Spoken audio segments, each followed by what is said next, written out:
feeling inspired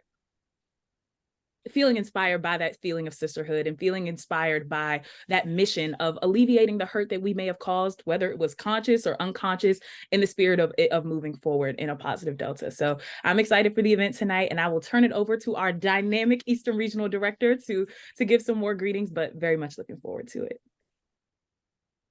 Thank you so much, Sora Holdup, and thank you for your partnership and being my partner in leadership. And to my sorors of the dynamic and historic Eastern region, and now I know we do have some sorors from some of our other regions that are with us. We're in close company, and we just want to make certain that we feel safe in being able to have these very, very difficult sometimes conversations.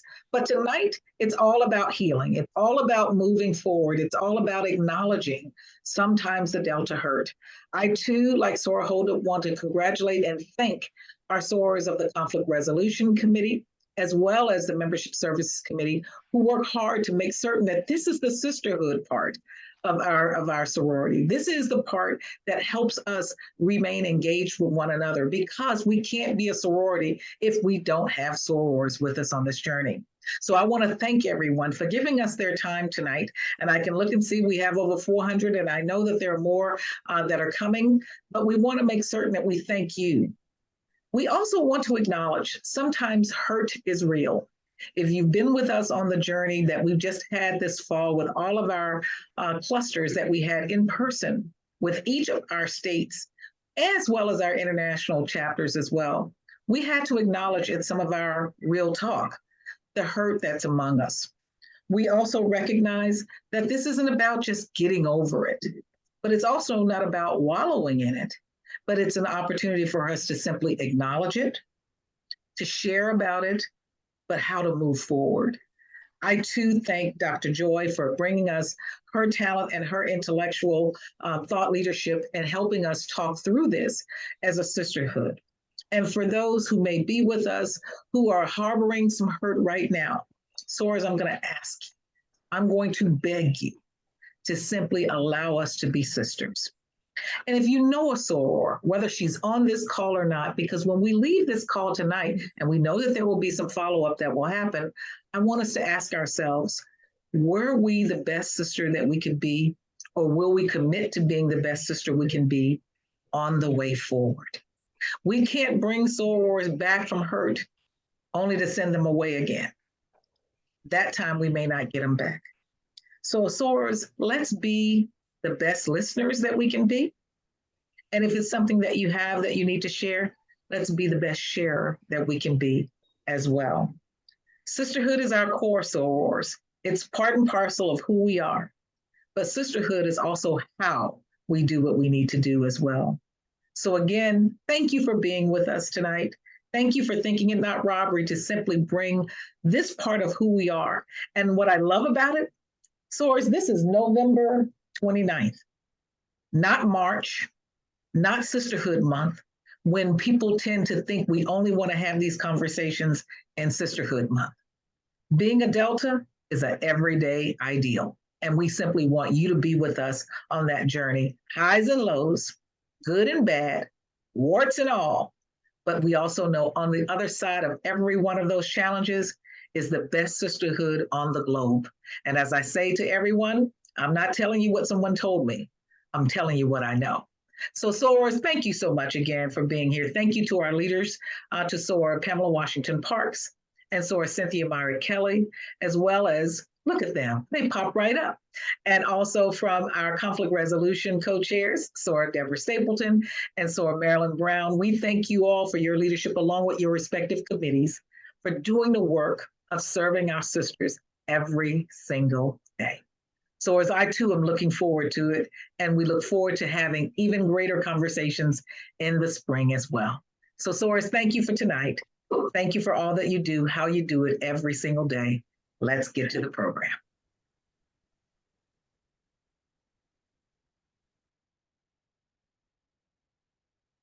Thank you to our dynamic regional director, Rosie Allen Herring, and our amazing regional representative, Jera Holdup, for their words of welcome and encouragement. And now I will introduce our moderator for the evening. Dr. Celeste Malone. Dr. Celeste Malone is an associate professor of school psychology at Howard University and Immediate Association of School Psychologists. Her upbringing in Harlem, New York, has made her passionate about creating schools where marginalized youth feel affirmed and can thrive. A national expert in Multic Malone's research focuses on culturally responsive practices, in school mental health and diversifying what she does. She's received several awards and ongoing leadership in her commitment to social justice, and she is a true leader in the world of Black school psychologists. Dr. Malone has received her degrees from Johns Hopkins University, and she is one of our tri-chairs for the Eastern Region Delta Pearl Program and a proud member of Federal City Alumni Chapter. Please welcome Dr. Malone. Thank you so much for that incredibly warm welcome, and good evening, SOARs. It's absolutely a pleasure and delight to be in community with you. And I am so pleased to introduce our guest for this evening. Dr. Joy Harden Bradford is a licensed psychologist, speaker, founder, and CEO of Therapy for Black Girls, and host of its wildly popular mental health podcast. She's also the author of Sisterhood Heals, the transformative power of healing community. Her work focuses on making mental health topics more relevant and accessible for Black women, and she specializes in creating spaces for them to have fuller and healthier relationships with themselves and others. And as a Sister Greek and member of Alpha Kappa Alpha sorority, I know she understands the dynamics of sororities and will have some great insights about how we can promote healing and strengthen our sorority ties. Dr. Joy, thank you so much for taking the time to be here with us today, and I'm so looking forward to our discussion. Thank you so much, Dr. Malone. I just want to thank all of you for such a warm welcome and for the invitation. When I wrote this book, this is the stuff of my dreams, right? Being able to have a conversation with you all here. So I'm so honored to be with you. I have been a longtime listener and fan of the podcast. When you announced your book, I was super excited and pre-ordered it and have been recommending it to all of my sister friends. It's such a beautiful homage to Black women and the special sisterhood that we share. And so to start, please share what inspired you to write Sisterhood Heals and what you hope readers will learn from it. So Sisterhood Heals actually was supposed to be an in-person event, and then we had the pandemic. And so in conversations with my literary agent, we talked about like, what kinds of things did you want to do at that weekend? And that kind of became the outline for the book. And so Sisterhood Heals is really my love letter to Black women. I really feel like sisterhood is at the foundation of all of the work that we do at Therapy for Black Girls. And I know for myself and for so many people who listen to the podcast, clients I've worked with, relationships with other Black women are would have been incredibly transformative and life-saving for many people. And so I really wanted to be able to craft some language to really describe like some things that I feel like are often intangible in our relationships with one another. So it is both a celebration of the things that I think that we do incredibly well in relationship with one another, but also an invitation for us to be kinder and gentler with one another and to really lean into some of those more difficult parts so that we can be better for one another. And I think I heard something about a Therapy for Black Girls retreat. So maybe we could revisit that, because I think that it would be, to your point, just creating that space. I think about the virtual space that you've created and how much it means to so many women. And so the opportunity to be in person, to have those conversations at some point would be absolutely lovely. Absolutely. We definitely are planning on in-person events, so stay tuned. In the introduction, you state that healing, especially as it relates to the experience of Black women, is operating from a place of joy rather than from the pain we may have experienced. And so, as you know tonight, the purpose of this discussion and the series that we're doing is to acknowledge Delta hurt. And this hurt could have many sources, from how we were brought into the sorority, experiences that we've had within our chapter, or interactions with individual sorors. So small things within the grand scheme of the sorority itself. But at the same time, those smaller instances clouds our vision and perspective of the sorority as a whole. So with that, how can we help those who've experienced Delta hurt reclaim the joy that is within the larger sisterhood of Delta? What a beautiful question. Dr. Malone, I really think it starts with acknowledging how we might have hurt one another, right? And I think that is often really hard for Black women because there's so much that society has told us about who we are and who we need to be and how we need to show up for one another. But the truth is that we are human just like everybody else, and we often make mistakes, right? And so oftentimes, unintentionally, we will hurt one another. And I think being able to acknowledge that, yes, some things may have happened that have not been so good, but can we start from today? Can we start from tonight on an open scale? Really having a conversation about how we might be able to move forward. Really acknowledging hurt also means that you have to take ownership and accountability for the role that you may have played in hurting someone else, and then ask for steps for how you might be able to move forward. Now, the difficult part here is often that people want to kind of dictate when someone should get over their hurt, right? And we know that oftentimes when you have hurt someone, it really is on that other person to be able to kind of lead the process of, getting back together, or really, continuing to stay separate if that is what it calls for. But I do think asking for what kinds of ways you can make amends and acknowledging your part in wrongdoing is really the first step. And thank you for that, because agree, the acknowledgement part is so necessary just to validate somebody's experience, and let them know that it's real and that you see them. But at the same time, it's hard to do. And so you mentioned about asking for suggestions of how you can make repair. But in general, how to be able to ask for suggestions about making repair requires us to first acknowledge that we could have caused hurt in the first place. So I guess how can we be better about receiving that message from sorors also? Yeah, that's important, right? Because sometimes these conversations, well, oftentimes these are not easy conversations to have. And so I think it starts with knowing yourself. And a lot of times when we have hurt someone or we have been hurt, like our defenses go up, right? Like we don't want to hear how we might have been wrong in a situation. And so I think taking a pause when someone comes to you, or if you are initiating this difficult conversation, to be able to give space for people to digest this heavy thing, right? So if you have had an incident or experience that has been hurtful with someone else, being able to say that to them, and then maybe taking some time and saying, I'd love to revisit this in 2 weeks, right? So when you dump this on someone, you can't expect that they automatically will be able to have an answer for you or solutions for how things will go be different. But I think just opening the doors to that conversation is really a good start. And then making sure that you do make a time to revisit. I also think it's important to think about the timing of these conversations. So, there isn't often like a perfect time to have a difficult conversation, but there are definitely some times that are better than others, right? So after you've just spent 3 hours in a chapter meeting talking, that's probably not the time because everybody wants to go home. So I think picking times that may be better than others, right? And also not springing it on them. So nobody likes those text messages or calls when you say, hey, I need to talk with you about something. So letting them know like, hey, I'd really like to revisit something that happened with us. And I just want to check in, or I want to, try to get on the same page about whatever this is. When would be a good time for you to talk, so that there isn't, anyone left in suspense.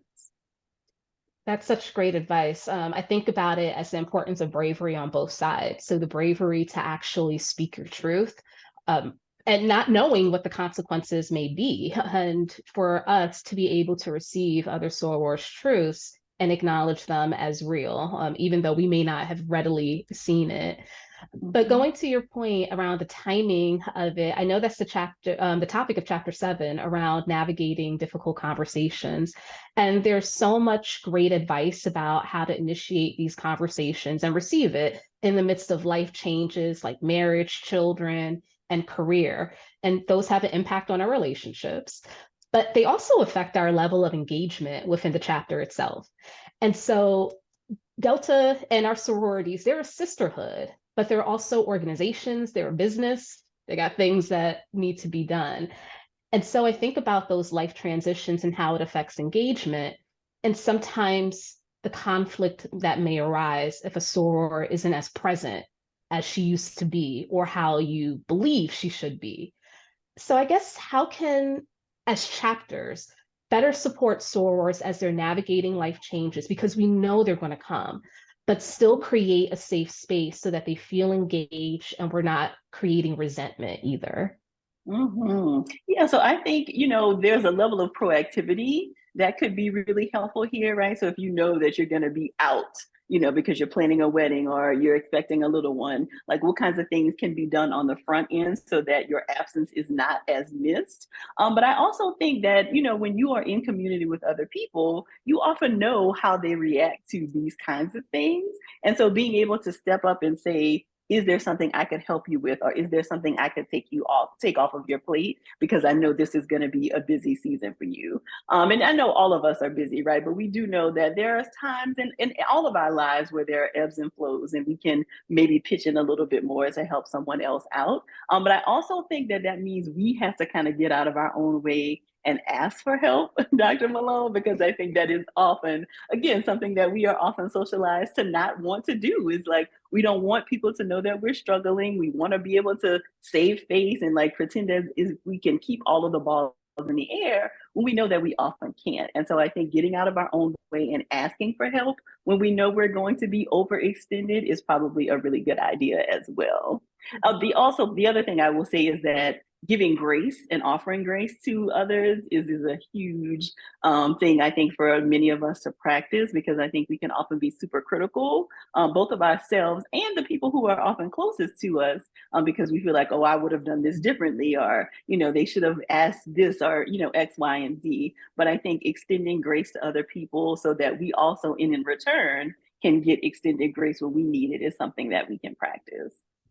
Absolutely. And I love that you describe it as practice, because that's not always our natural inclination. No. And so we have to train ourselves to think this way, not respond automatically because we're so inclined to do so and then judge people by our own standards. And so the importance of extending grace and being intentional about practicing that with others, and I would say with ourselves as well, because how we treat others is often a reflection of how we treat and see ourselves. Yes. And Agreed.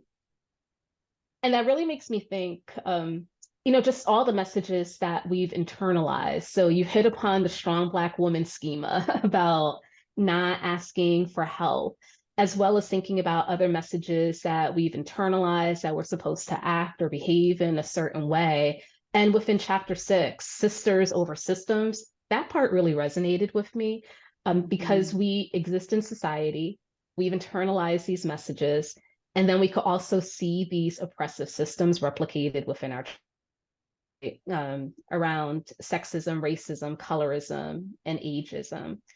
And then the discussion about ageism and generational differences, I think, is so salient to chapters, especially because we have such a wide age range. We got our Delta dolls fresh out of college. We have our Delta divas as well as our Delta deers. And it'd be hard to understand each other's perspectives. So how can chapters help to bridge divides and promote greater understanding across generations? So I think it really starts with knowing that there is something valuable that we can all learn and share with and from one another, right? So, the younger members of the chapter definitely have things that they can share, as well as the oldest members of the chapter. And so I think it is really about cultivating spaces where you get to know one another when it's not just about business, right? So what kinds of fun things can you all do together so that you get to know each other's personality? Because I think that there's often a lot of like misinterpretations that happen because you don't really know each other. So being able to spend time with one another, doing fun things, getting to know one another, really, I think, helps to bridge some of those gaps. Playing games with one another, having honest conversations with one another about what are some of the assumptions that the older members of the chapter have about the younger members of the chapter, and what are some of the assumptions that the younger members have. I think when you're able to kind of put those things on the table without a fear of judgment or fear of, kind of consequences, then you're able to have some of these honest conversations that can really help to move the chapter forward. That's such great advice. The importance of fellowship. And I hear the intentionality of it. And so not just spaces where we're together, but really being intentional about the type of communications and conversations that we have there. And so at this point, we're going to transition to our Q&A that I know that we have several hundred soars on here. And I see that the chat has been lighting up all kinds of comments here. And so at this time, we're going to take some questions. And I'm just checking to see which question I should be starting with.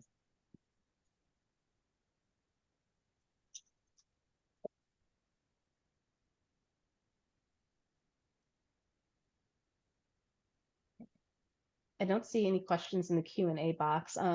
Were there any specific questions in chat? I see a lot of the comments in here. No, they weren't. Okay. So while we're waiting, oh, there is a question that just came in. How do we bridge the gap when the hurt happened many years ago?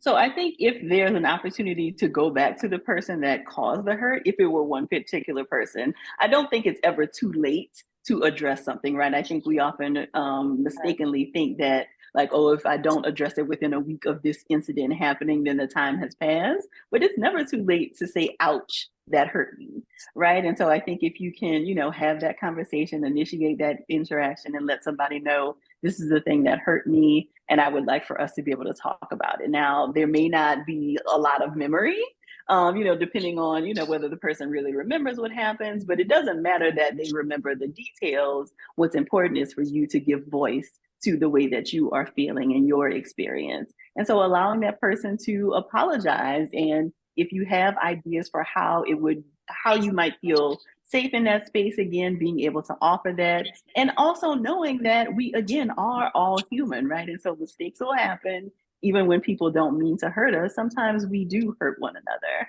And so is it within your capacity to allow yourself to go back into that space, to know that just because you've been hurt in the past, that doesn't mean that you will continue to be hurt. Mm-hmm. So that bravery as well, just that vulnerability, it's never too late for that. And source have found the Q&A box and it is filled up. So the first one here, forgiveness can only come with changed behavior.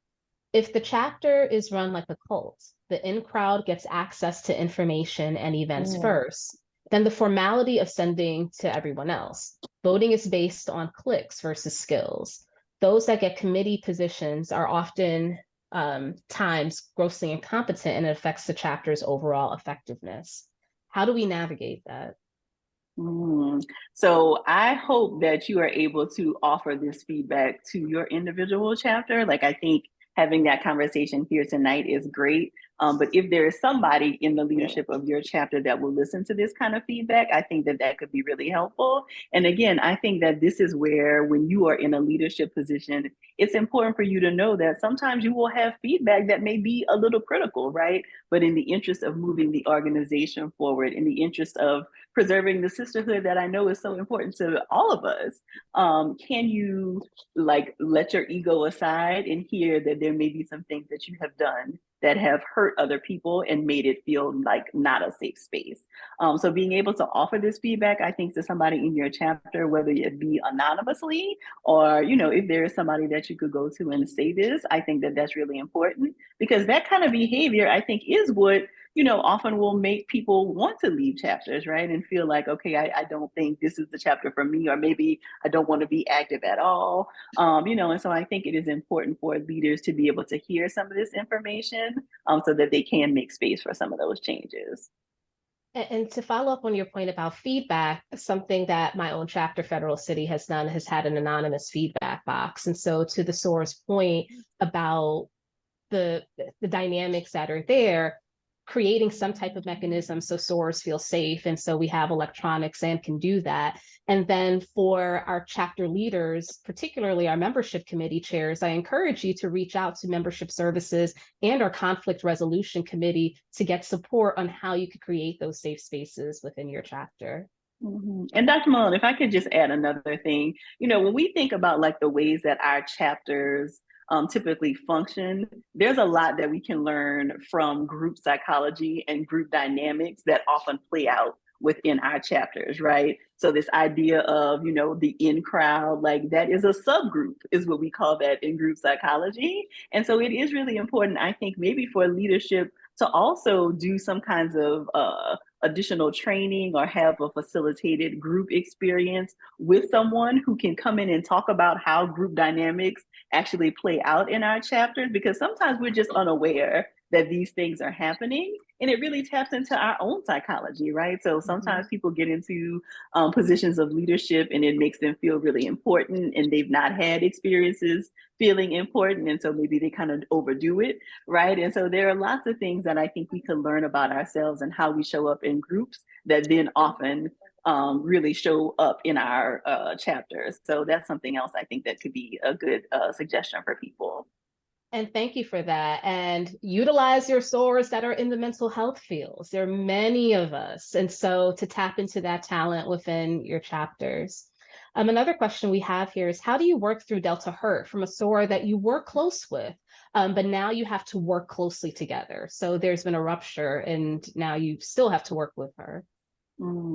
So ruptures happen in relationships, right? And so again, I think it is about being able to give voice to the fact that this thing has happened, because the worst thing to happen is for you all to act like there has not been this falling out, right?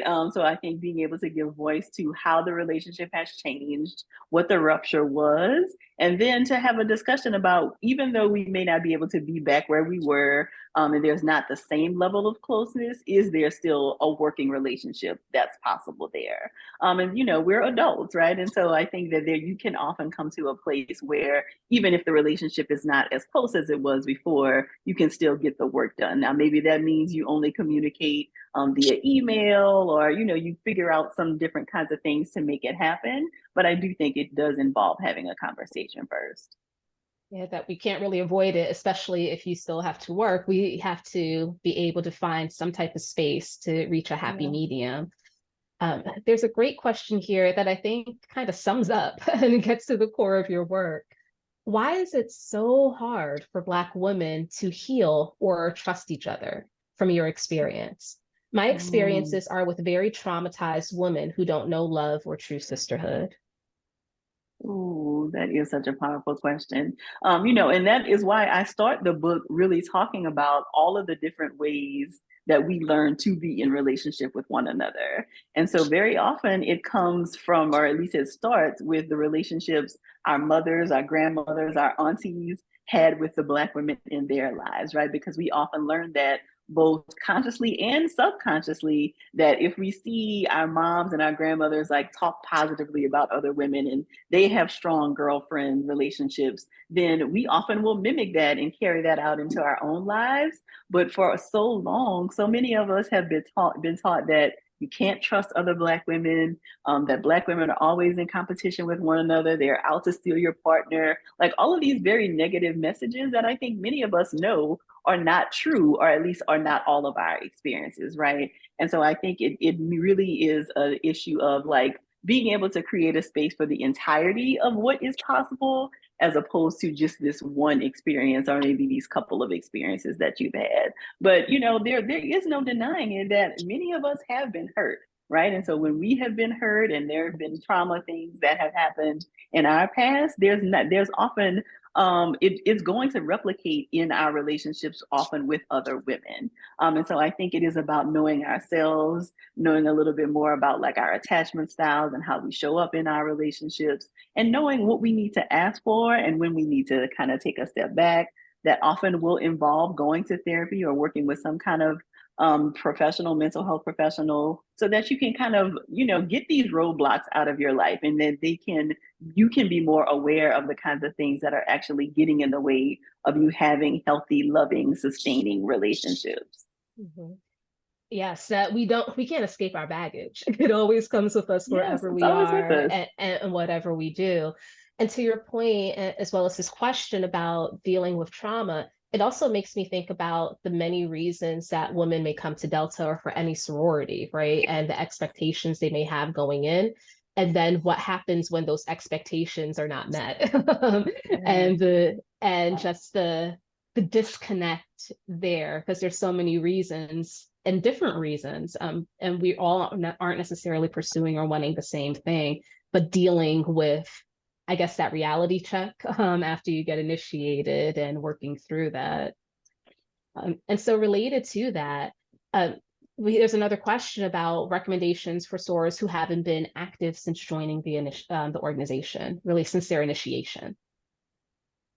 What's the question? Like, how do we join? Any recommendations for them?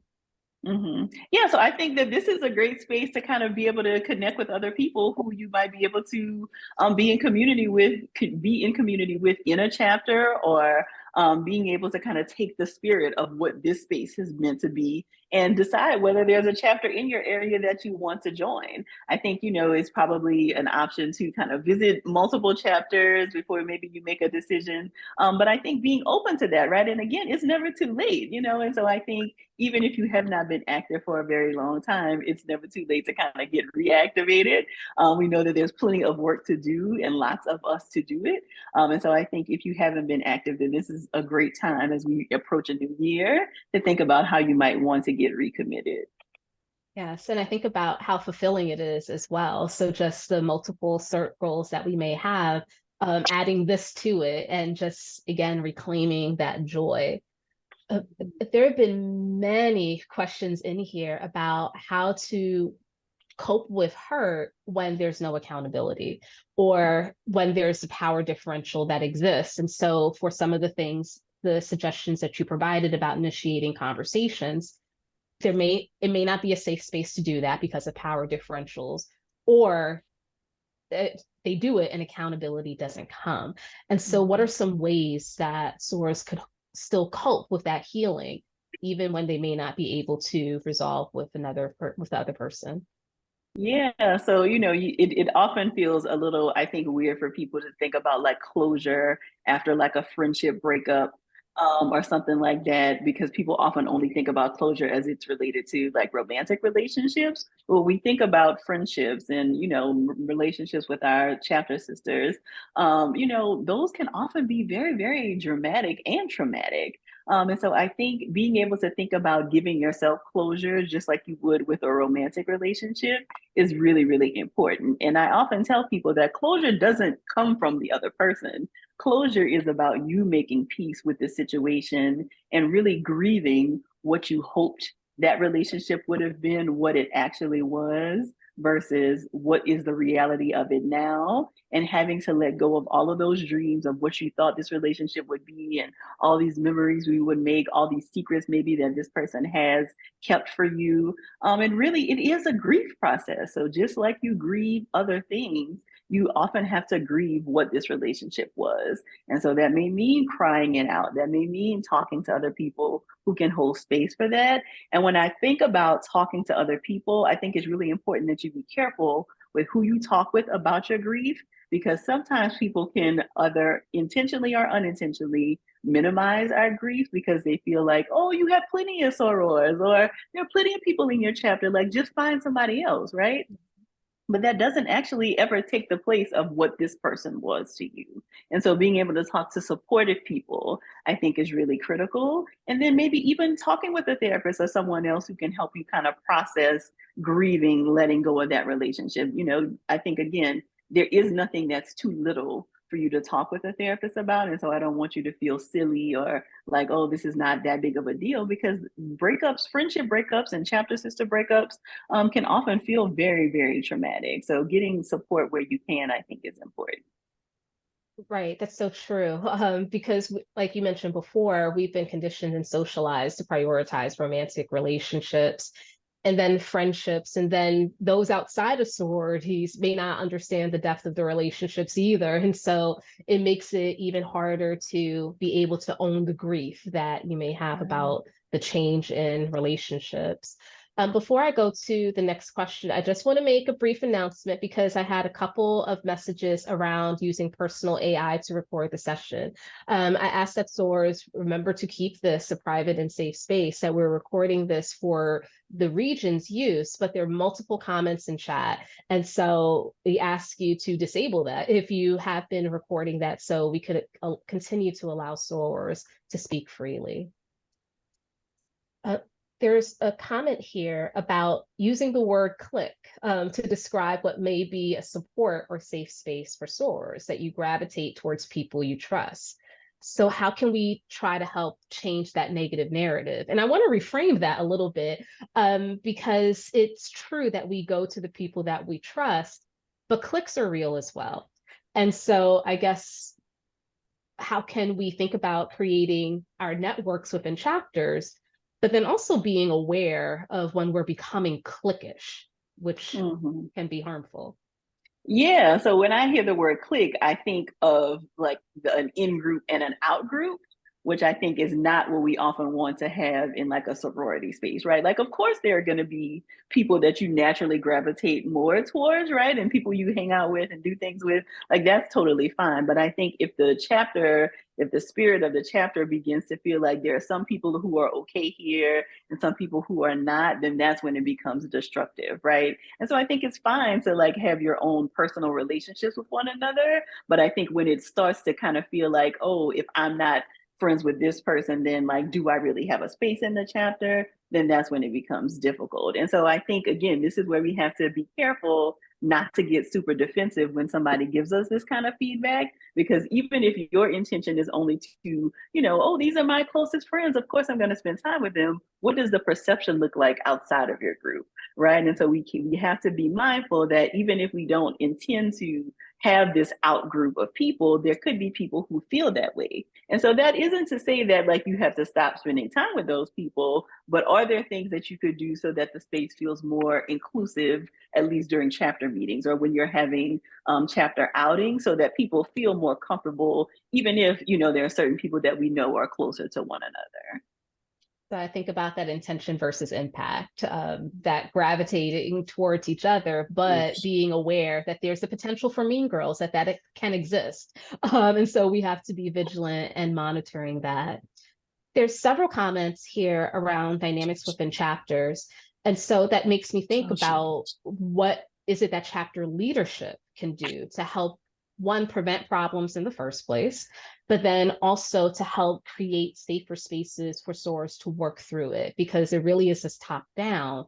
And we have hierarchies within our organization, which can make it challenging to deal with our hurt unless the leadership is modeling. So what do our leaders need to do? So I think it's important for leaders to have like retreats and like meetings with just one another, so that they are really cultivating a space of openness and honesty with one another, and being able to give feedback to each other about how they are being perceived, both by one another, but also by the larger chapter. I loved your suggestion, Dr. Malone, of like some kind of info box or suggestion box, or anonymous kind of tip line, so to speak, where people can share feedback with the leadership of the chapter. But I also think, like we talked about earlier, it is really important for us to understand group dynamics, right? Because when we are in a chapter, it is a huge group. And so understanding like, how would people appreciate getting feedback?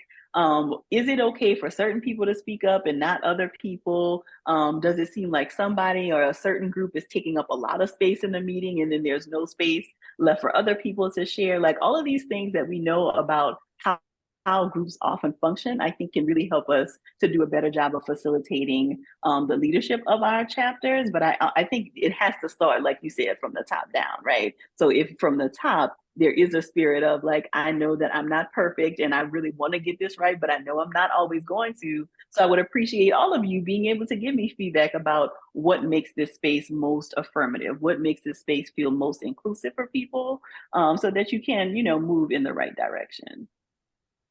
So leaders, I hope there are many leaders who are listening here tonight, the importance of taking that feedback and the onus that and responsibility to create the space for sorors, because we talk about reclamation, we want to bring new sorors in, membership intake, we have to create a safe space for them.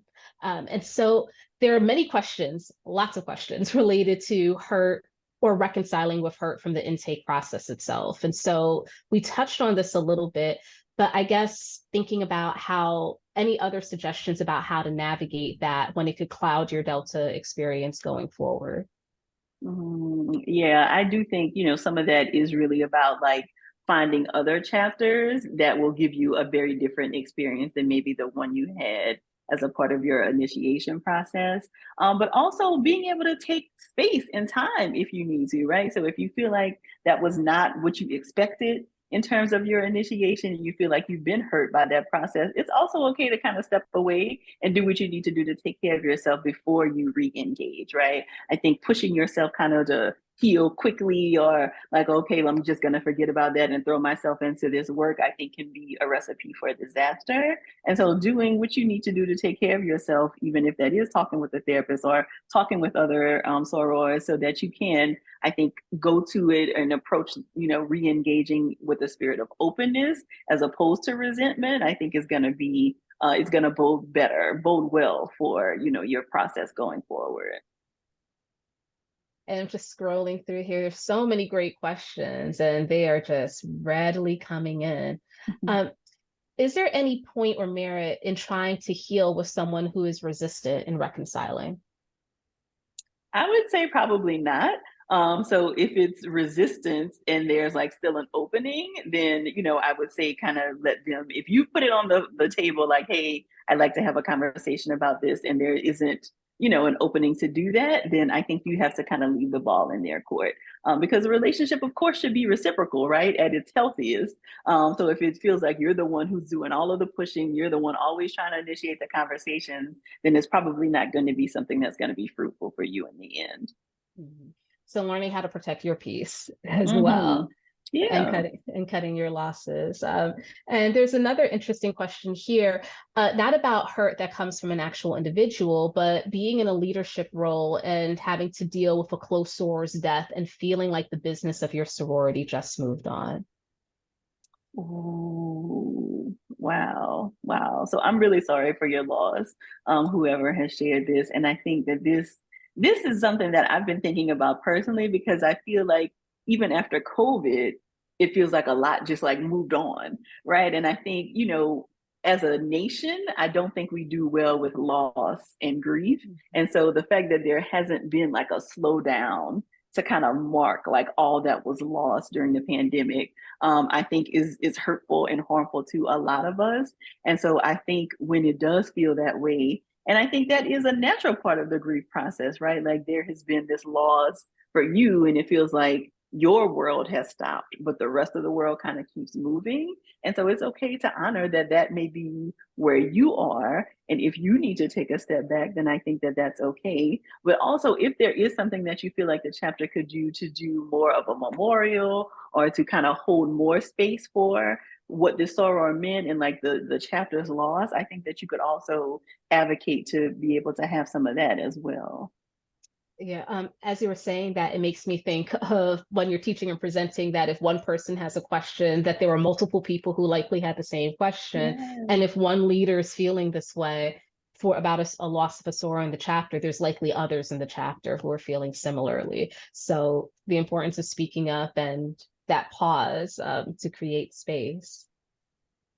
And not sure what time we're supposed to be up, and I just got a message that we have to move on. This has been such a phenomenal discussion, and again, so many questions that are still coming in, but want to encourage you, and I think we have a slide for the QR code for the book, because there's so many great tidbits and information there to really dig through, and to continue these conversations as a chapter. And so if you have a copy of the book, great. But go ahead and scan that QR code, get a copy for your line sister, for your big sister, for your pro fight. for your chapter president. I saw some comments related to that in the chat and in the Q&A, but also for your aunties, your family, for your biological sisters, that this is such a great read and creates the space and gives us a language to have conversations that are often so challenging for us to have. So we have the QR code in the screen, and it's also been put in the chat. Next slide, please. Okay.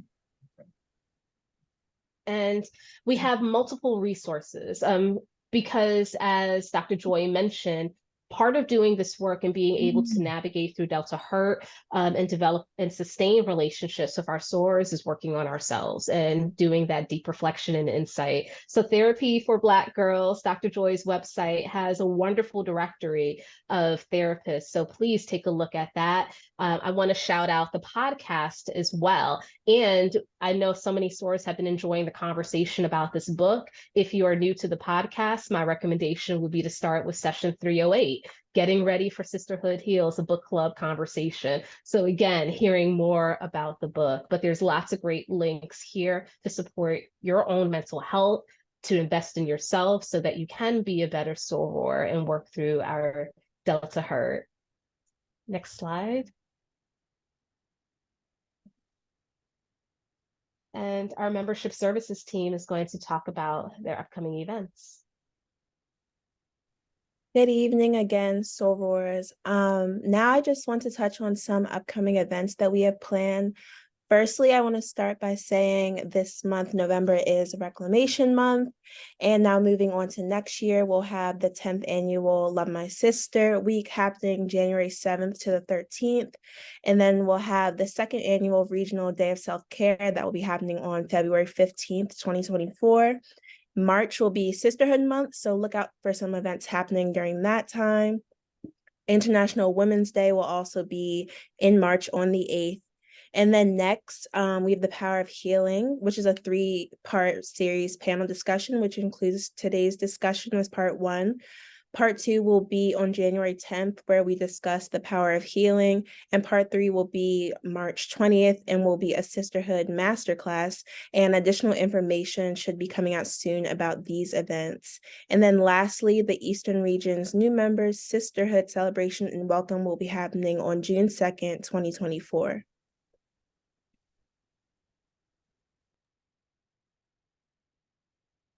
And sorors, if you enjoyed tonight's book discussion, please put in your calendars our 3rd installment of the series. The next book discussion will be on March 20th, 2024, and that is Homecoming by Dr. Thema Bryant. We are so excited to have this. This is just the tip of the iceberg. So mark your calendars for March the 20th.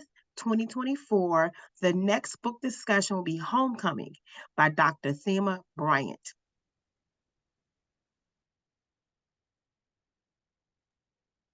Good evening, sorors. We hope you have enjoyed tonight's book discussion, and we want you to show love to our 2 facilitators for tonight, Dr. Malone and Dr. Joy. Sorors, could you in the chat, in the reaction, show some love, show some red hearts, lift your hands up, just thank them. We thank you so much for the discussion tonight, and I know it has opened conversations to come in the Eastern region. We want to acknowledge our planning subcommittee. This event has been chaired by Dr. Marella Holmes of the Trenton Alumni Chapter. Sora Holmes, would you please come on camera so we can salute you and thank you and your team and all of the sorors from the Membership Services Committee, Sora Bug, Sora DeLay, Sora Epps Murray, Sora Franklin, and Sora Smith. Thank you from the Membership Services, and of course, my co-chair, Sora Pamela Washington, and myself. And we partnered tonight with Conflict Resolution, and we want to thank Dr. Brown and Dr. Stapleton, and also our tech team for showing us love. Thank you so much. And at this time, and our Membership Services Committee, thank you for assisting in this project. Sorors, we hope you have enjoyed the evening. We wanted to start the dialogue in the Eastern region, and we thank you so much for coming out tonight and participating. And I would like to turn it over now to the Conflict Resolution Committee for them to bring remarks, closing remarks, and also from our regional representative if she would close us out tonight. And thank you again, Sorors, for coming out and participating in the discussion. Again, a round of applause for our facilitator, Dr. Malone, and for our author, Dr. Joy. Thank you. Thank you so much, Sorors, for coming out to a special event tonight.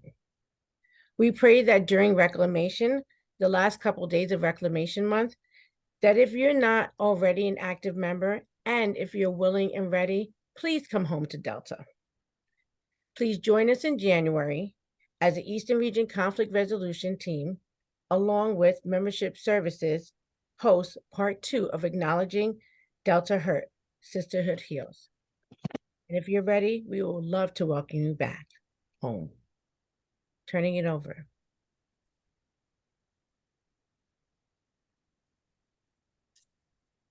I think that's me. Yep. Yes, ma'am. Thank you so much.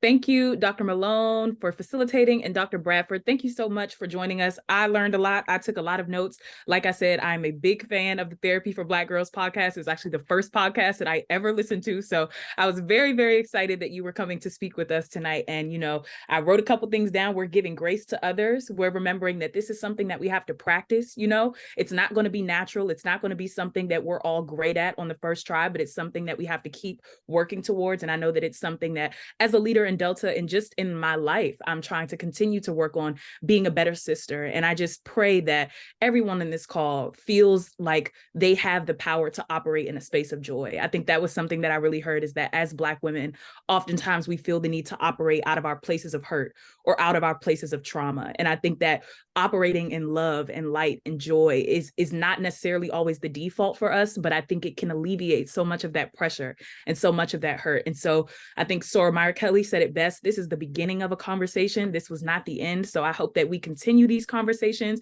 in our chapters. If something that was said tonight made you think of someone in your chapter or think of a relationship that maybe you can try to rectify, I hope that you reach out to that Soror. I hope that you send her a text tonight and say, hey, I'm thinking of you. I hope you're doing well, just to continue to facilitate and elevate. Of course, Soror Allen Herring isn't here, but she would love that I said that, elevate our sisterhood. So we're always elevating, we're always growing. And yes, like I said, that might be my new tagline. We are operating in love, light, and joy. I love it.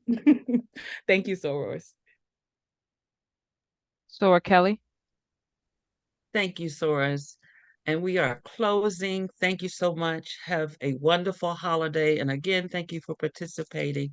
And hopefully what we've shared tonight will be helpful in our chapters and our sisterhood. Thank you again. Good night. Good night, Sorors. Good night. Good night, Sorors. Good night, Soror. Good night, Sorors. Good night, Good night, Soror. Sorors. Good night. Good night, Good night, Sorors. Good night. Good night. Good Thank night, you. Peace and Sorors. blessings. Good night. Good Delta. Good night. Good night, Sorors. Thank you. Thank you. night. Great job. Okay, good night. Good night. Bye.